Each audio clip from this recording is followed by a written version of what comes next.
Hi, everyone. So I want to just acknowledge that Zoom fatigue is real, and especially when we're doing a long conference, multi-day conference online, that's real. So while watching this talk, I fully expect that you are going to be tempted to play with your phone, check, text someone, check your email in another tab, like whatever. That is totally normal. And in fact, research shows that nowadays our attention breaks every 40 seconds. Okay, so I fully expect that you're going to be wanting to like feel twitchy and check your email and whatever. But given that this is a talk about digital tech and attention, I want to give you a challenge. Okay, so three things. First of all, if your camera is currently off, I invite you to turn on your camera.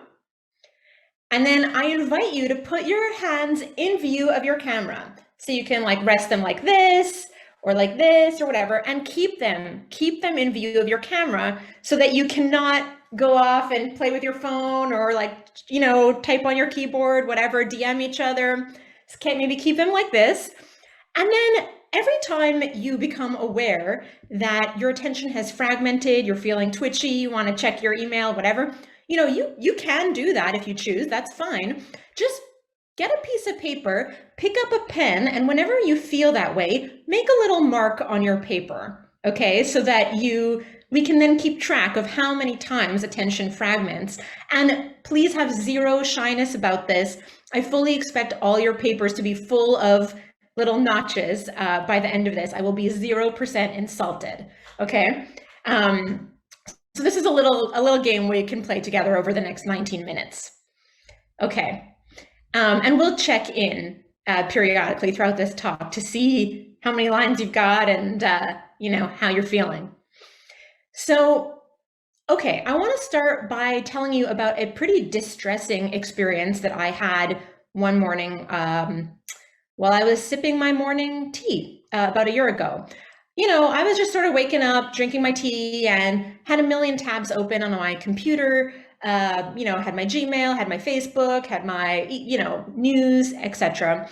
And I was sort of scrolling through my news feed on Facebook, suddenly saw an acquaintance, a friend of mine, posted that he was checking himself into the psych ER because he wanted to kill himself. And I sort of like, did a double take, kind of choked on my tea and, was reading this suicidal post. And then I saw his friends commenting below that, please don't kill yourself. You have so much to live for. And I saw him coolly responding that, in fact, no, he didn't have anything to live for and he just wanted to die. So I sat there horrified for a minute, like looking at this and just feeling terrible and wondering what to do. And then out of the corner of my eye, I saw in the next tab over in my Gmail that the little number at the top of the tab that says how many unread messages I have jumped up by one. So it went from like 62 to 63, indicating I had a new email. And so I went over to that tab and went to check my email.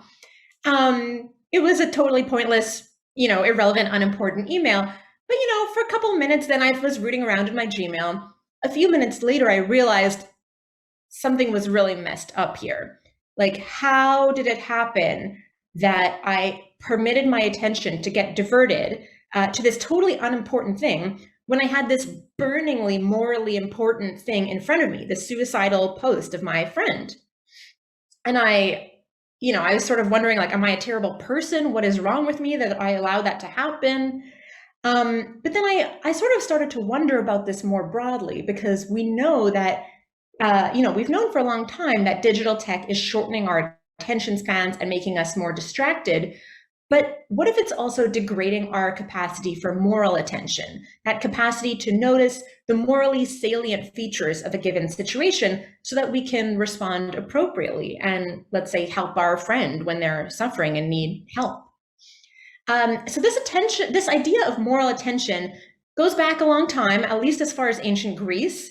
The Stoics talked about the practice of attention as the cornerstone of a good spiritual life.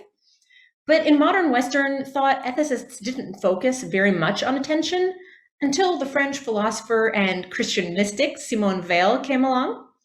Weil wrote that attention is the rarest and purest form of generosity. So if you're still with me and paying attention, thank you for your generosity. And Vale believed that to be able to properly pay attention to somebody else, you need to first get your own self out of the way. She called this process decreation.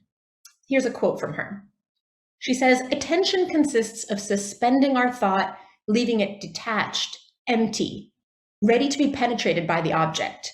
Above all, thought should be empty, waiting, not seeking anything, but ready to receive in its naked truth the object that is to penetrate it." And Vale argued that just plain old attention, like the kind you use when you're reading a novel or bird watching, that is a precondition for moral attention. Moral attention is a precondition for empathy, and empathy is a precondition for ethical action.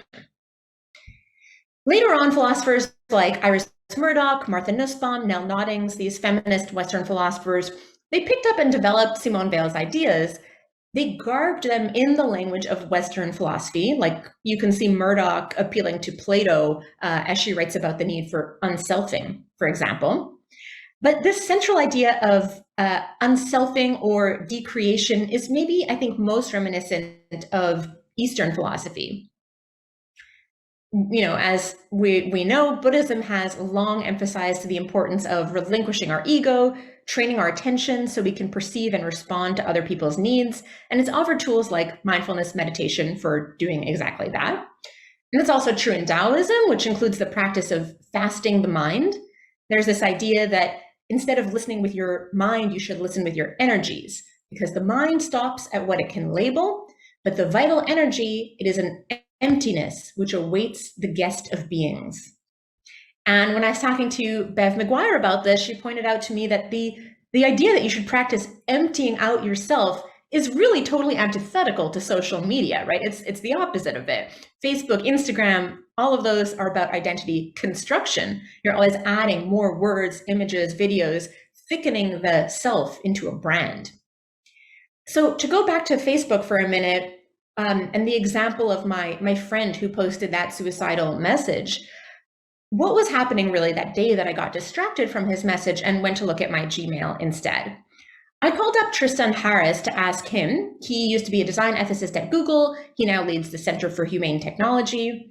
And he told me that he actually worked on Google, on Gmail back in the day. And so he knows very well how that was intentionally designed so that the tab at the top would change the number in parentheses. And he said that when you see that number go up, it's tapping into novelty seeking in your brain. It's basically creating a curiosity gap. Suddenly you're aware of a gap in your knowledge, and now you really want to close it by clicking to find out what's in there. And he told me that Gmail's design had exploited my innate psychological vulnerabilities by fragmenting my attention and dangling in front of it the possibility of something newer and maybe happier and more fun. It had made me more likely to turn away from my friend's suicidal post. Now, obviously, the problem isn't just Gmail per se. It's Silicon Valley designers have studied a whole suite of persuasive technology tricks and baked them into everything from Amazon's one-click shopping to the Facebook newsfeed. And the result is what Harris calls human downgrading. Now, a decade of evidence at this point suggests that digital tech is eroding our attention, which is eroding our moral attention, which is eroding our empathy. So let's take a quick tour down evidence lane, all right? Quick snapshot of some evidence. In 2010, psychologists at the University of Michigan analyzed the findings of 72 studies conducted over 3 decades. They discover something startling. There's been a 40% drop in empathy among college students. Most of that decline happened after 2000, leading to the hypothesis that digital tech was largely to blame. In 2014, the psychologist Yalda Uls writes a study coming at this from a different direction. She and her team go study kids at a device-free outdoor summer camp. After 5 days without their phones, these kids are accurately reading people's facial expressions and emotions much better than a control group of kids. Talking to one another face-to-face seems to have enhanced their attentional and emotional capacities. Fast forward a year to 2015, the MIT sociologist Sherry Turkle finds that 89% of Americans will admit that they whipped out their phone during their last social interaction. And 82% say it deteriorated the conversation and decreased the empathic connection that they felt toward the other people. But what's even more disconcerting is that our devices disconnect us even when we're not using them.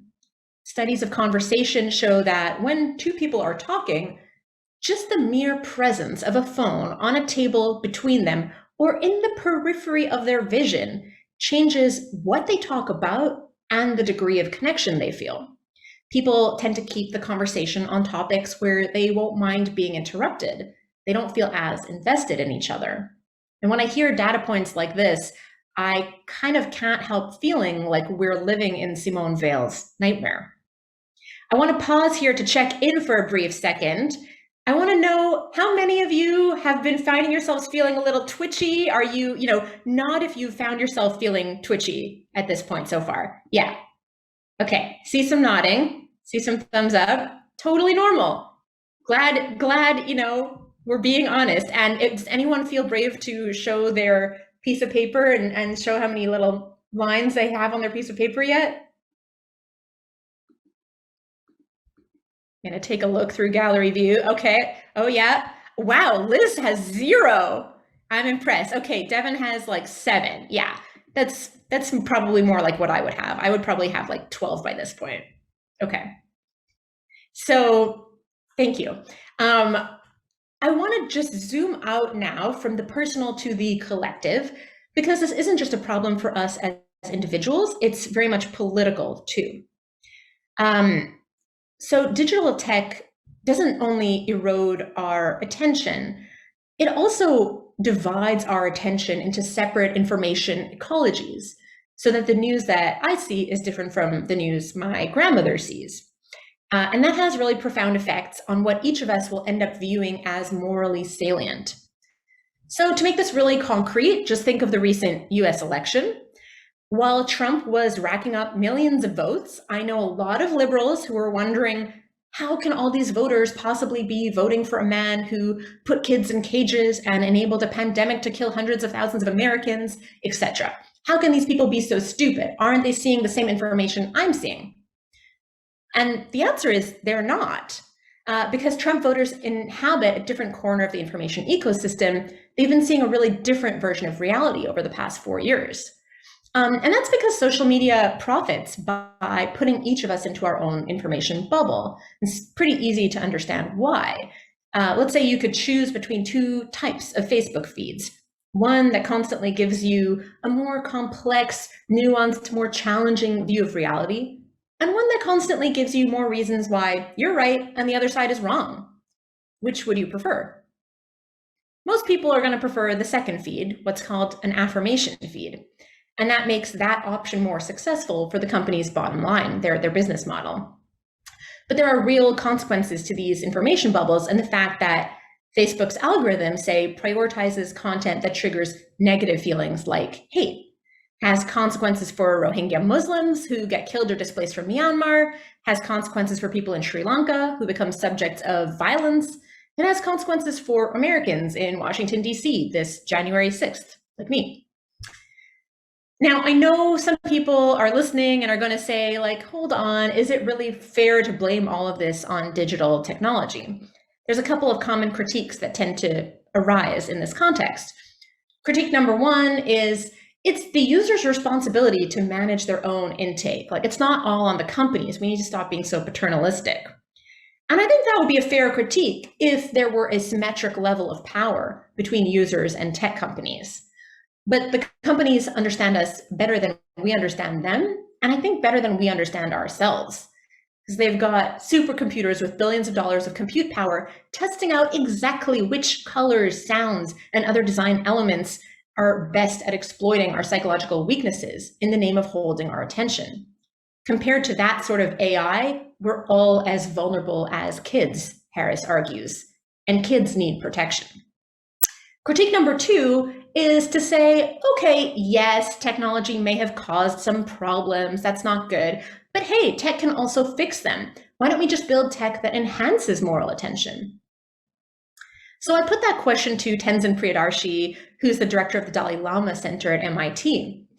He said that unfortunately, a lot of the intervention in the digital sphere to enhance moral attention has not worked out that well so far. And it's not for lack of trying. He and his colleagues have tried some interesting experiments.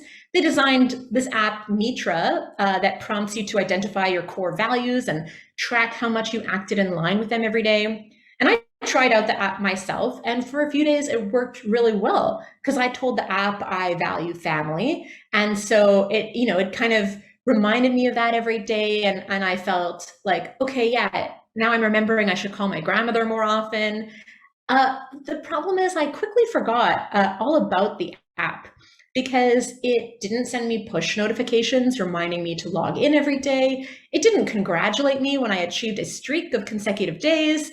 I received not one point badge, sticker, or panda gif or confetti splash rewarding me for my moral attention. It didn't gamify the experience. And when I admitted this to Beverly, that the absence of these elements led me to just abandon the app after a week, I was pretty sheepish about it. But she told me that her students reacted the same way. Even though they said the app increased their moral attention when they tried it, none of them said they'd continue using it because they've become so accustomed to apps manipulating their attention and addicting them that when they use apps that are intentionally designed not to do that, they find them boring. So Priyadarshi told me he now believes that the lack of addictive features is part of why new social networks like Elo or Diaspora that are meant as more ethical alternatives to Facebook and Twitter, they never managed to peel very many people off the big platforms. And so he's working to design tech that enhances people's moral attention on the platforms where they already spend time. He's got this idea that's kind of like pop-up ads on a browser. He wants users to be able to integrate a plugin that will periodically pepper their feed with good behavioral nudges, like, hey, have you said a kind word to a colleague today? Did you call someone who's elderly or sick? Which I think sounds nice, but kind of depressingly implies that we're surrendering to the fact that companies like Facebook have found a winning strategy for monopolizing our attention. Technologists basically can't convert people away unless they're willing to use the same harmful tricks as a company like Facebook, which kind of defeats the purpose. So what can we do about all of this? How can we sort of save our moral attention, both as societies and as individuals? I think that we have two main options, regulation and self-regulation, and I think we need both.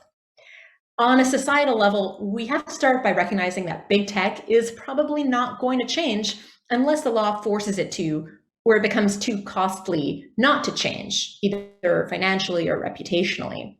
So one thing that each citizen can do is demand tech reform, putting public pressure on tech leaders, calling them out if they fail to respond. And meanwhile, tech policy experts can push for new regulations. The regulations will have to change big tech's incentives by punishing unwanted behavior, like forcing platforms to pay for harms they inflict on society and rewarding humane behavior. Some regulatory changes are already in the offing, antitrust charges against Google in the US, Amazon in Europe.